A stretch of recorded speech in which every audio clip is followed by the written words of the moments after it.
এই কাঠফাটা গরমে সকাল সকাল বানিয়েছিলাম গুড়াম, মানে এটা চিনি দিয়ে বানিয়েছিলাম। আর বিকালবেলায় খেয়েছিলাম এই যে টক টক ঝাল ঝাল আম মাখা লঙ্কা গুঁড়ো দিয়ে, এটা অবশ্য ভাই করেছিল। আর এই দেখো সকাল সকাল গুড়াম করেই আমি সোজা বেরিয়ে গিয়েছিলাম মন্দিরে পুজো দিতে।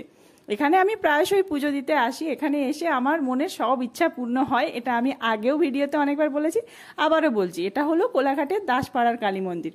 এই দেখো সবাই ঠাকুরমশাই পুজো করতে চলে এসেছেন, আর ওখানে সমস্ত পুজোর জোগাড় যন্ত্র হচ্ছে। আর এই কাঠফাটা গরমের জন্যই পুজোর প্রসাদও মায়ের কাছে কম রয়েছে, নয়তো এই যে সামনের জায়গাটা দেখা যাচ্ছে এই জায়গাটা পুরো প্রসাদে প্রসাদে ভরে যায়। আর যদি তাড়াতাড়ি না যাই তাহলে মায়ের কাছে বসার সুযোগই হয় না। তারপর বাড়ি চলে এসেছিলাম, এই যে মা রান্না করেছিল লাউ শাকের তরকারি। আমার লাউ শাক তো খুবই ফেভারিট। আর এটা ছিল উচ্ছে ভাজা, তাও আবার পেঁয়াজ দিয়ে। উচ্ছে ভাজা পেঁয়াজ দিয়ে আমার খুব খুব খুব ভালো লাগে।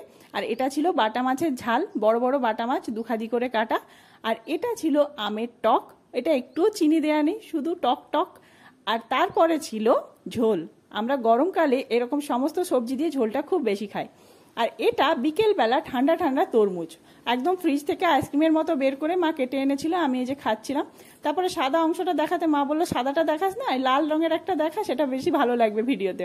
তখন আমি বড় দেখে একটা পিস তুলে দেখাচ্ছিলাম, এই দেখো আমি তরমুজ খাচ্ছি। আর তারপরে সেই যে ভিডিওর প্রথমে দেখালাম না লাল লাল ঝাল ঝাল একদম আম মাখা, এই আম মাখা খেয়েছিলাম। এই আম মাখাটা এতই আমগুলো টক ছিল যে দাঁত টকে গিয়েছিল। খুব তাড়াতাড়ি অন্য কোনো ভিডিও নিয়ে আসি। তোমরা কারা কারা এরকম ঝাল ঝাল আম মাখা খেতে ভালোবাসো অবশ্যই কমেন্ট করে জানিও। সবাই খুব ভালো থেকো, টাটা।